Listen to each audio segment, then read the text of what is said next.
You know, I think we was talking, who was I talking? I was driving in the car today. I was talking to Melanie, not Melissa, or Michelle, Melanie today. And so we're talking about how, like she does acupuncture with needles. And, and I said, well, is there like a science showing that mechanically what does this do? She said, it's chi, adjusting the chi.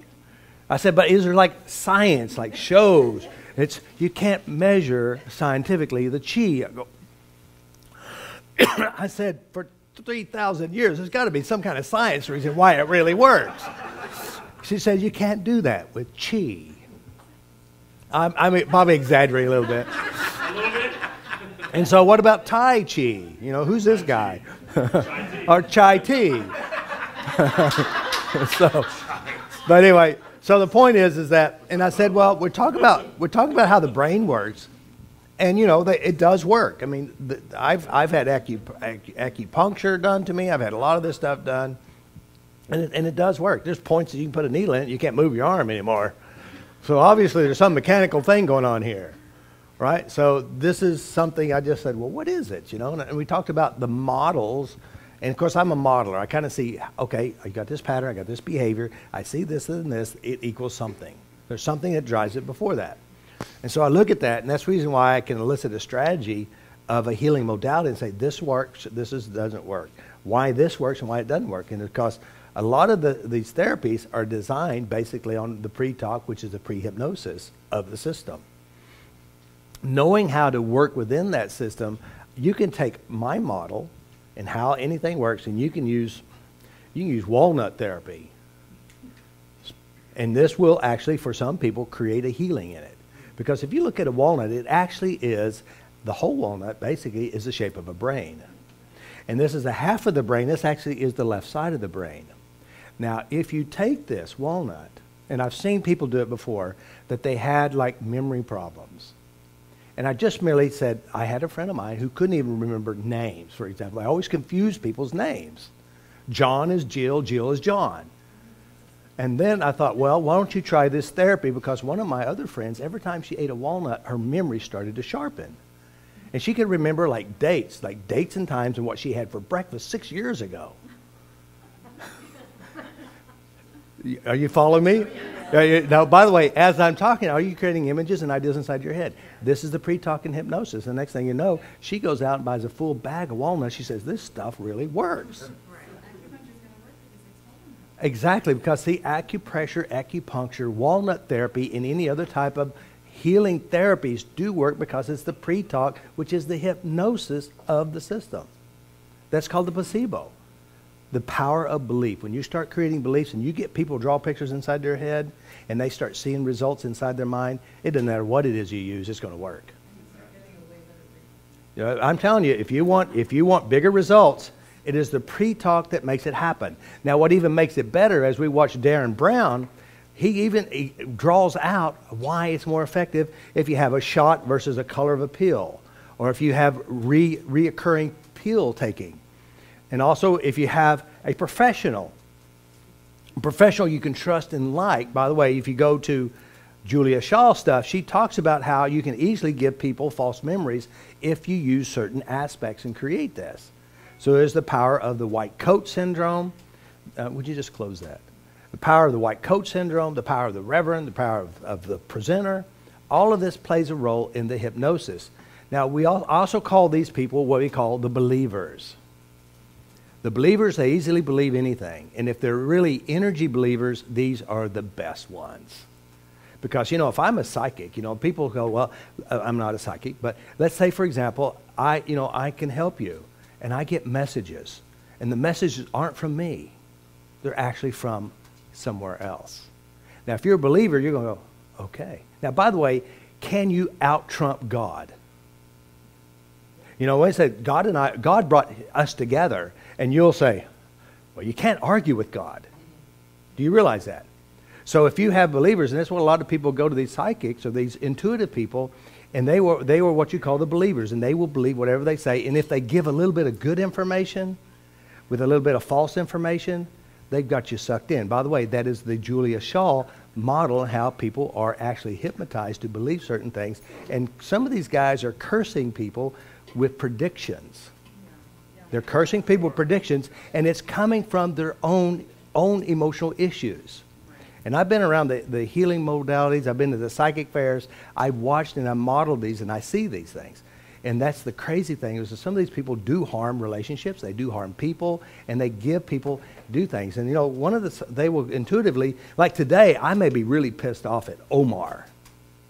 All right? I may be really pissed off at Omar, and they come in and they say, you know, there's a guy in your life that's actually staying in your house, and he really upsets you and bothers you, and he is actually going to try to destroy your whole world. All right, so now they may be picking up on something I'm feeling today, but tomorrow I said, you know, Omar is my brother, and I tap this out, and I have a good feeling, Omar, and I go to see that same person. They will not be channeling this issue with Omar because my mind has already shifted. And they can take this and they build this. And one of the things I've learned, and I don't know exactly how Darren Brown does this. Darren Brown's in a group of people, and they'll pull this guy over, and they'll pull somebody over here. And what he's going to do, he's going to say, I want you to think of a name. And he talks over this girl, and he goes, I want you to do this, and this is how you do it. So he teaches her how to do this. And so this guy here, he says, I want you to get this name. And this girl, he just told her how to get the message. Touch here, and he has this guy say it over and over again in his head, whatever the name is. And this woman will be able to give the name. So there is something that's floating around in the ethers or into the whatever it is, fairy stuff, I don't know. But there is something going on.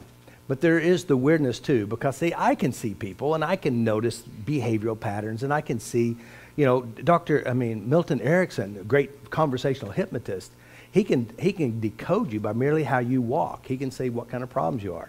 It's body language, how we speak, it's how we dress, how we hold our shoulders back, how we don't hold our shoulders back, it's how we write. It's a lot of this stuff that goes on beyond consciousness. So some of these guys, you know, I could look at numbers, I can look at birthday numbers, and I get an idea about the style of person because I know numerology. And if you know about handwriting, you look at handwriting, and say a little bit about personality. How the verbiage, what people say, you can know a little bit about the person, and then you give it to them, they go, oh my God, this guy's pretty amazing. I did have a dog. You know, and then they start channeling stuff, and how could they know? Because a lot of this is so ambiguous, we supply meaning, and if they're wrong, they say, well, it must be this. And they go, oh yeah, it's that one. Not John, but Juliet. And it's so adjustable. So just be very cautious and aware of this stuff. There's a lot of hypnosis going on. There's a lot of craziness going on. And if you're a believer, you could be sucked into stuff. Now, by the way, it doesn't mean healing can't occur, because they can go to the doctor and you take a placebo and it works. And it has nothing to do with the placebo. It has nothing to do with the psyche. It has nothing to do with anything. It's called the power of belief. So just be conscious of this. And by the way, the weird thing is they take you down into the womb and you have a womb experience. But by the way, the infant, the embryo cannot have these experiences. Consciously today, we take our own emotional stuff and we put it in the womb.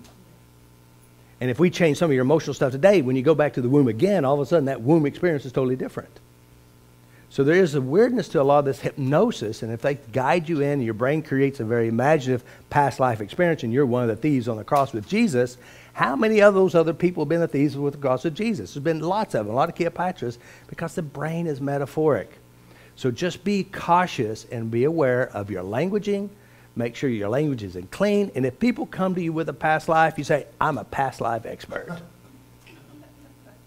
Do I believe in past lives? No, I don't even believe in my own childhood. Okay? It doesn't exist, it's not true. And we go in, we can rewrite past lives. Past lives are really metaphoric expressions of the great unconscious. And a great testament of that work that we did was on Max. He was letting us unconscious metaphorically. You see the floating prison? These are unconscious metaphoric expressions. And if somebody was into past lives, like this one lady came to see me and I working on her, and then she wanted me to work on her kids. And she said, well, I went to this therapist. Now, of course, I'm working on her. Now, this is her problem. Her husband was physically, emotionally abusive. He would beat her. He would say horrible things to her. He would do all this stuff. And she has 2 kids.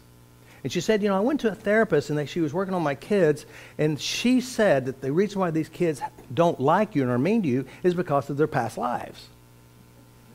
I said, hold on just a second. Is it not because they see dad beat the shit out of you all the time, all of a sudden they have the same attitude, or is it really past lives? Because they're going to give you a way to say, well, you had a past life. You were married at one time, you were he was she, and now you're out to try to solve the problem of a constipation, or you lost a baby, and that's why you're here together, is to kind of solve this. I said, that's all horseshit. They're just people trying to make you believe and say, there must be something here. So just remember, everything is metaphoric. Everything is hypnosis.